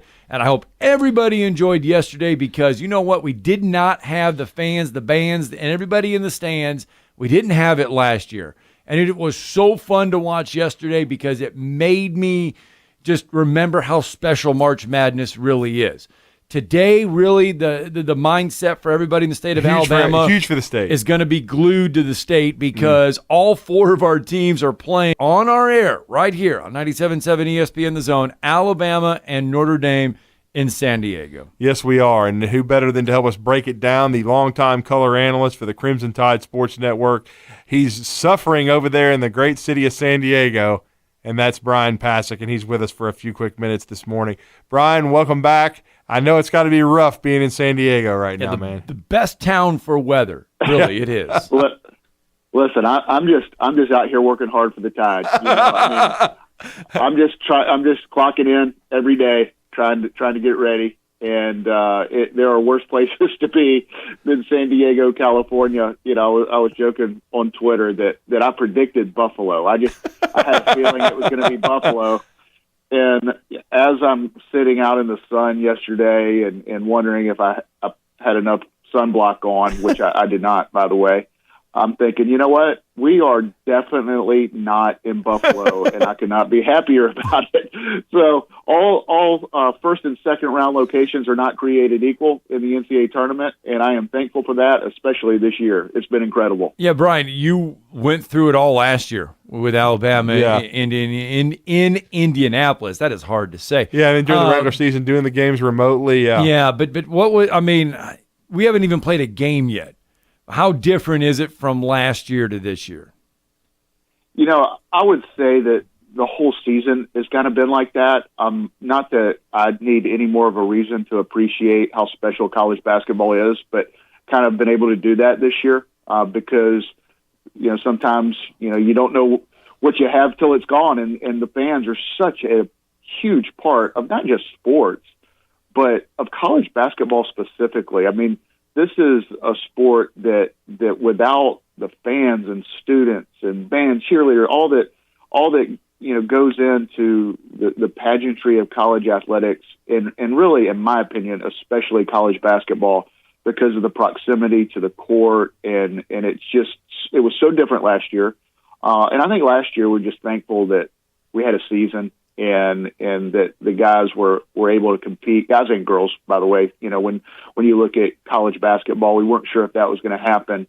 And the fans were missed. It was hard. Not that anybody cares about the broadcast, but just in our situation specifically, to not be at the games, the away games. We were at the home games, but we were able to travel for the SEC and NCAA tournament, and it was great. And it was different, and it was kind of cool in a way.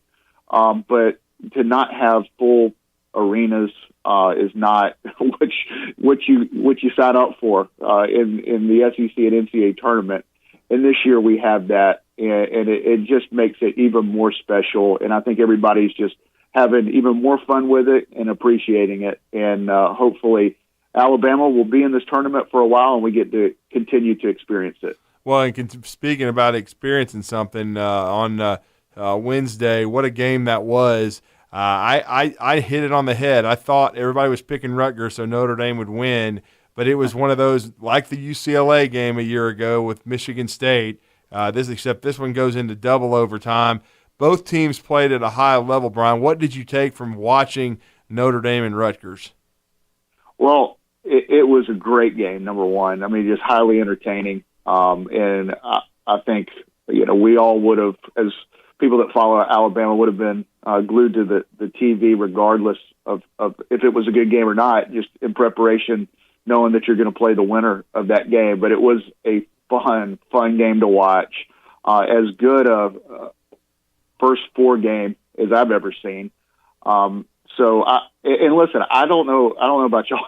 I changed my mind who I wanted to play about 10 times over the course of the game. Every time a team, Rutgers or Notre Dame would make a run, I'm like, oh, I don't want to play them. But I kept changing my mind.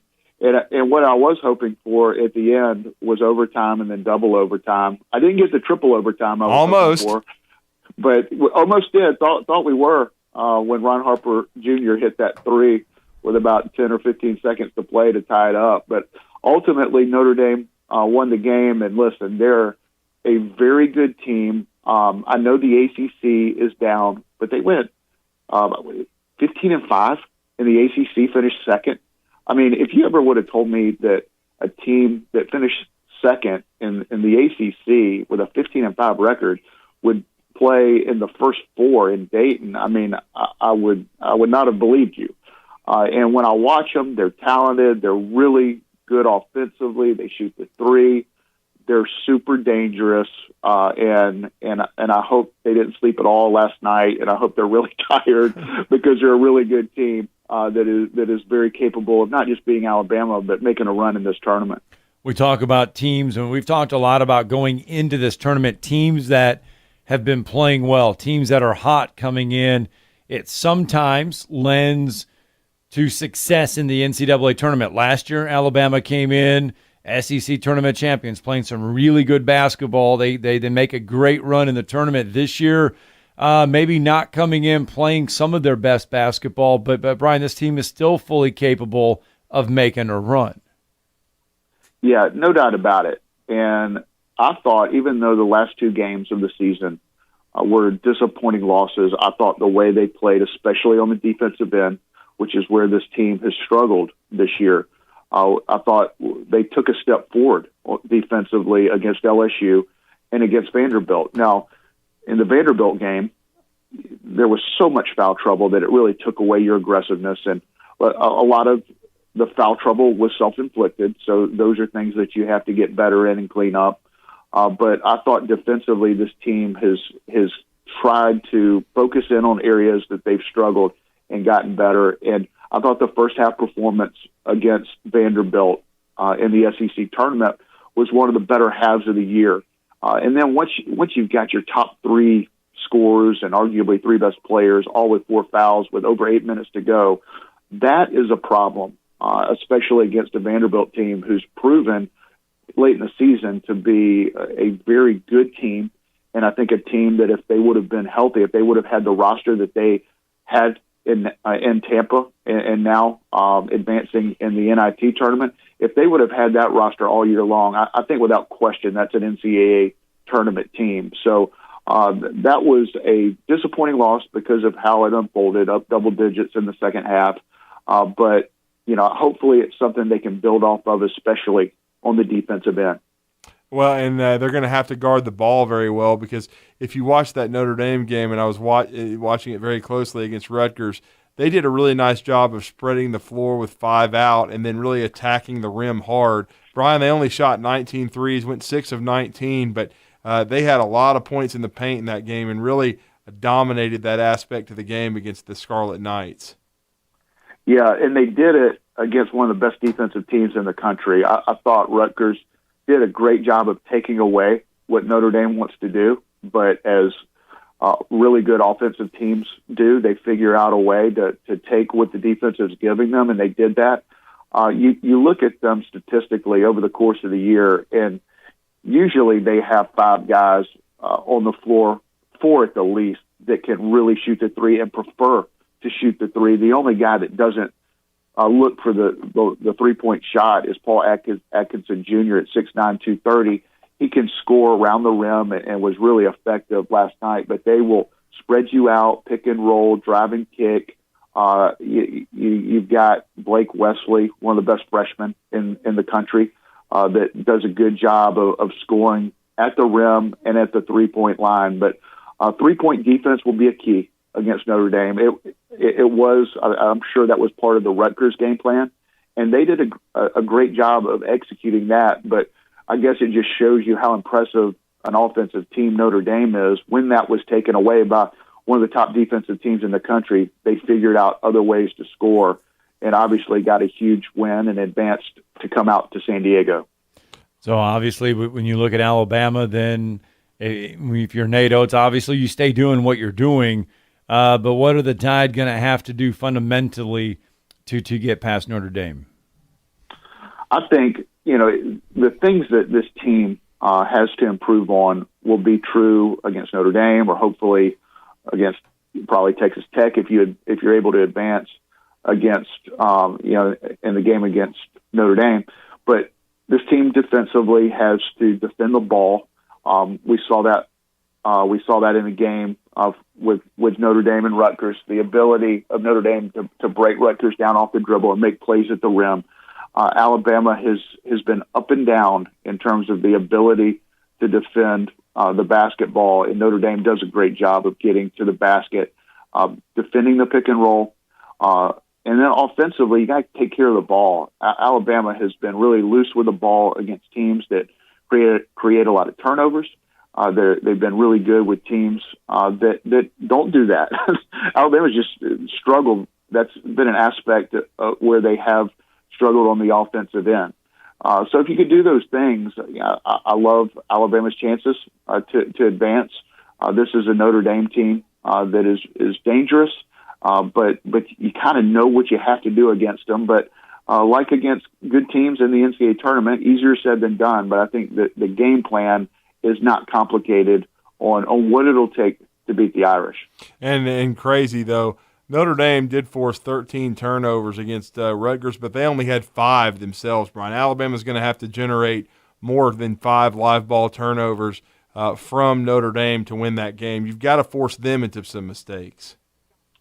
Yeah, and that is an area that Notre Dame has been so impressive with this year. I mean, they just don't turn it over. And now they themselves have not been a team that creates a lot of turnovers.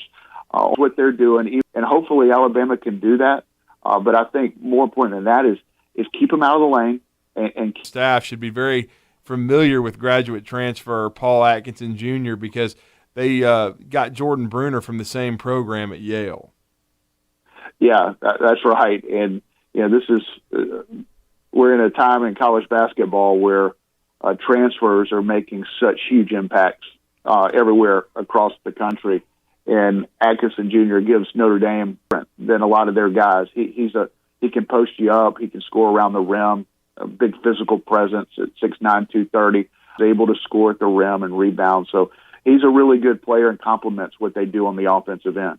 Minutes with Brian Passett, Crimson Tide Sports Network.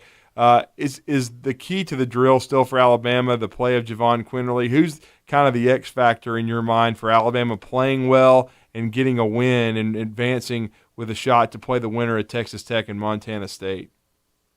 Yeah, I mean, Javon Quinterly is such an important player on this team on both ends of the floor.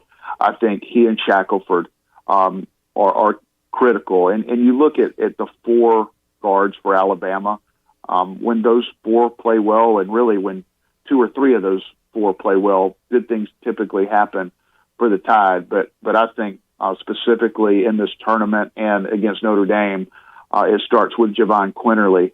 And then Jaden Shackelford, who shot the ball really well in the game against Vanderbilt. Hopefully he'll continue to play well, and he should have a pretty big cheering section. Happy for him that he got to come home for the NCAA tournament. He's from Southern California, and I was talking to some of the staff members about tickets and who's coming, and they said basically any tickets that aren't used, some relative of the Shacklefords are friends, so they're trying to find tickets. So hopefully he'll have a big crowd and play well in front of the home folks. He's from about 2 hours down the road, and it's not typical that the friends and family of Jaden Shackelford get to drive down the road and watch him play, but they're getting a chance to do that in San Diego.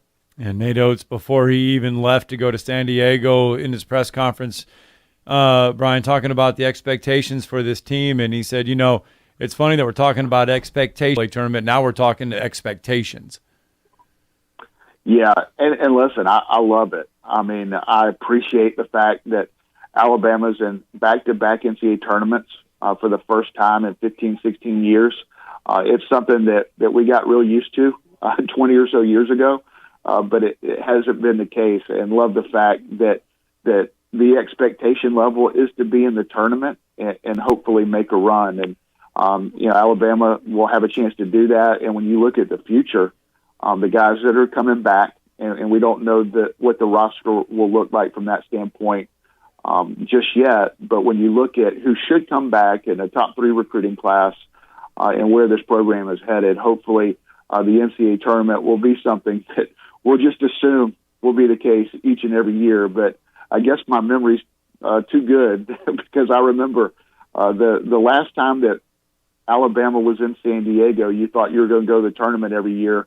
And that was a stretch of, after that, the 06 tournament here in San Diego, that Alabama went 14 seasons with just 2 tournament appearances. So I appreciate each and every Selection Sunday that Alabama hears their name called. Hopefully it's everyone from now on, but I know how hard it is because I've seen it firsthand. But I'm excited that Alabama's in the tournament and hopefully have a chance to make a run. It starts with a really good Notre Dame team. But if you get that first one, who knows what can happen, and it's why this is the best time of the year. It really is. In just a few hours, we're going to hear Chris Stewart and Brian Pasick bringing us action live from San Diego as Alabama looks to beat Notre Dame and advance to the round of 32. We really appreciate the time. We know it's a busy one for you. Continue to enjoy the tournament run for the Tide and that great city of San Diego. Hopefully you're going to be there throughout the entire weekend, and a great one for Alabama. But we always appreciate it, Brian, and have a great call. Appreciate it. Thanks for having me, guys. All right, thanks, Brian Pasick, with us. Don't forget 97.7 ESPN The Zone, your home for Alabama basketball. Make sure you download the app today. Head to your app store or marketplace. Download the 97.7 ESPN The Zone app. If you can't watch it, make sure you take it with us. Take us with you to your work today. Watch Alabama basketball. Hit the pause button. When we come back, we'll continue to get you ready for what is yet to be another busy day of tournament play on the Heart.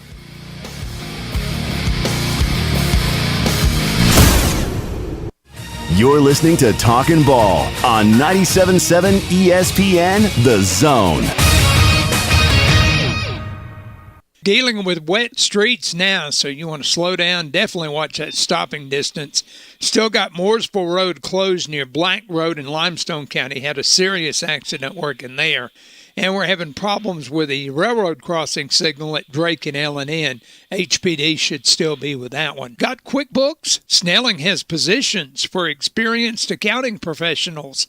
Huntsville.snelling.com. Captain Nick in the 72 and Jeff Popeye Skywatch Traffic Center. Tom Luganville here for my friends at Woody Anderson Ford. Bobby White and his team take great pride in their service department, and you can see it the moment you walk into those beautiful new service lanes. And just like a championship team, they all work together to make sure your experience is second to none, whether you drive a Ford or not. Also, check out the gold certified pre-owned inventory at Woody Anderson Ford for great deals every day. Stop by and see them at Jordan and Sparkman or at Woody Anderson of Madison on Hughes Road, or visit WoodyAndersonFord.com. You probably wouldn't leave thousands of dollars on the table at a diner. Why leave thousands on the table with your tax return? Jackson Hewitt will help make sure you don't. This year, there are thousands of dollars worth of new tax credits. Your Jackson Hewitt Tax Pro will help you track down every last one, so you get your biggest refund guaranteed. Don't leave thousands on the table this year. Discover thousands of dollars in tax credits instead.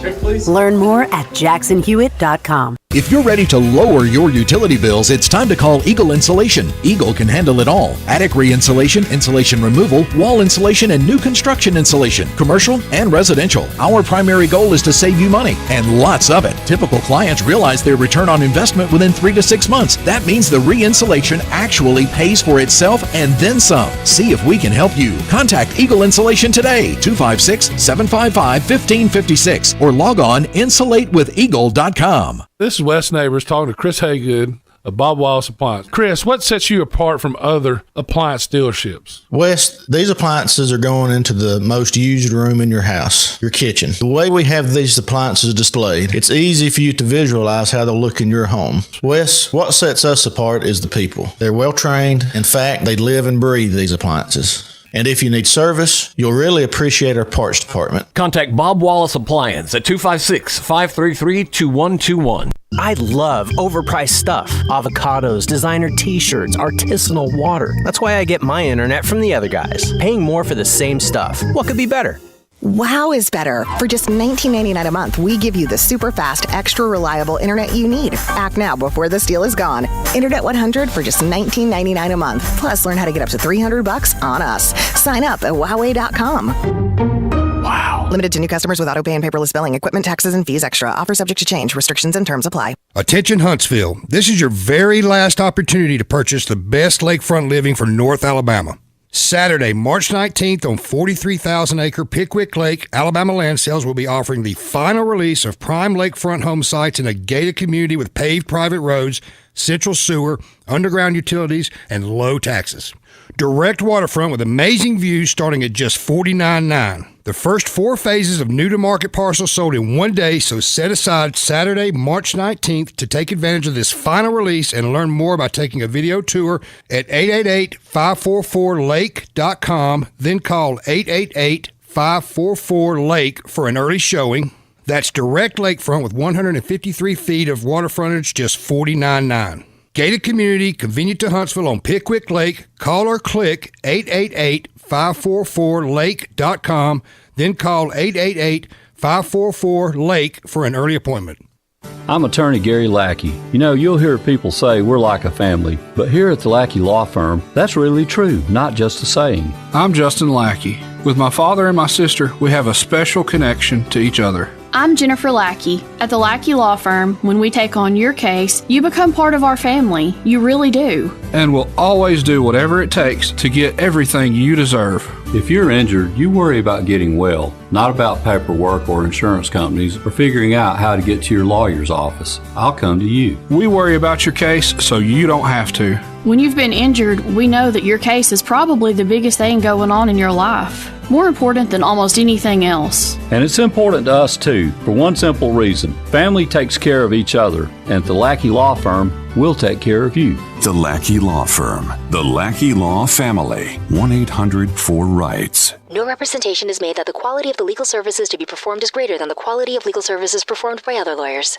This segment of Talkin' Ball is brought to you by University Kia, the #1 volume Kia dealer in the state of Alabama. Located online at universitykia.com.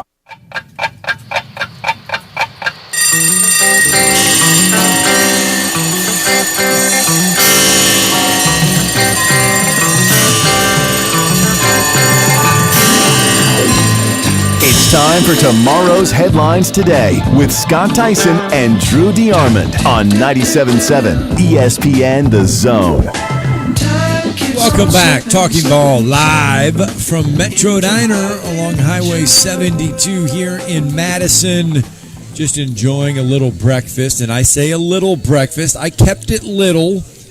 2 pancakes, an omelet, and hash browns. I kept it small.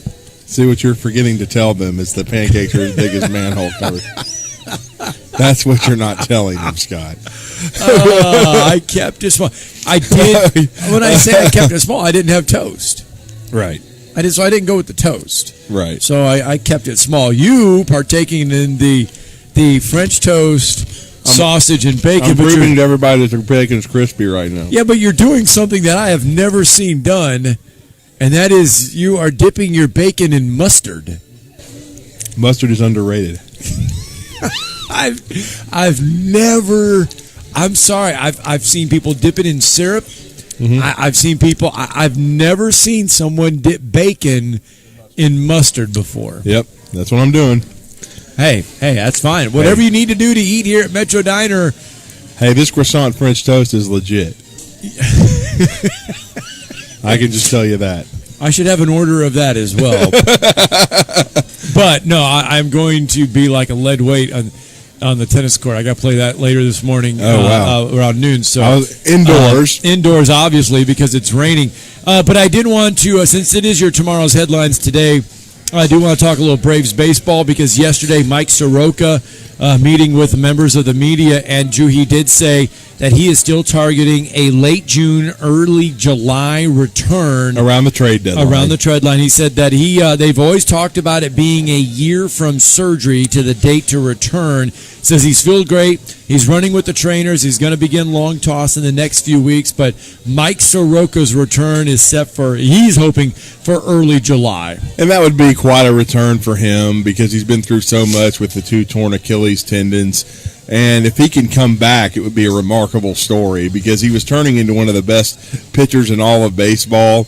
With the Braves winning a World Series, you would have thought it would have been because of a guy like him. Right. But teaming with Max Fried.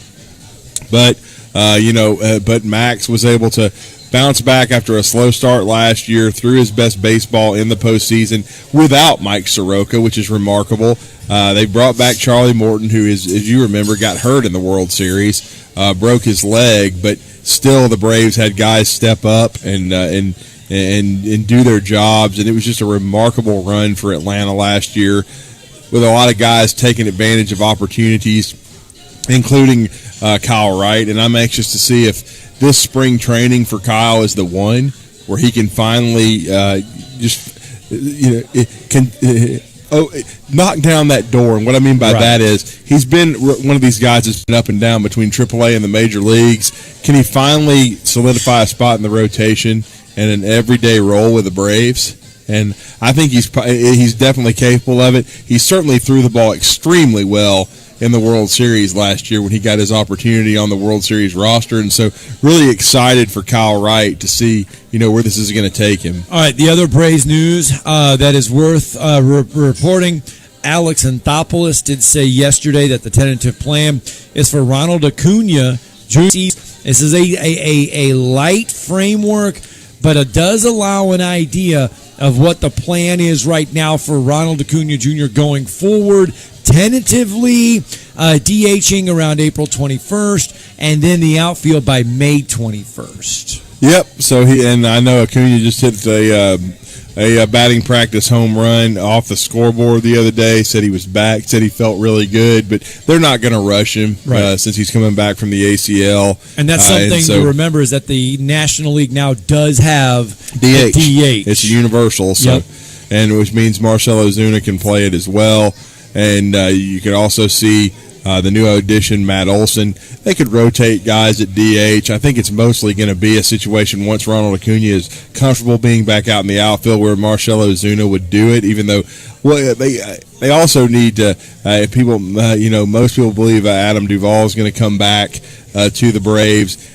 I wouldn't be surprised. He's a really good outfielder if he takes over and once again is an everyday outfielder for them. And then you've got Acuna who should reprise his role, and then everyday Eddie Rosario. So it's going to be interesting to see because Adam Duvall played some center field last year.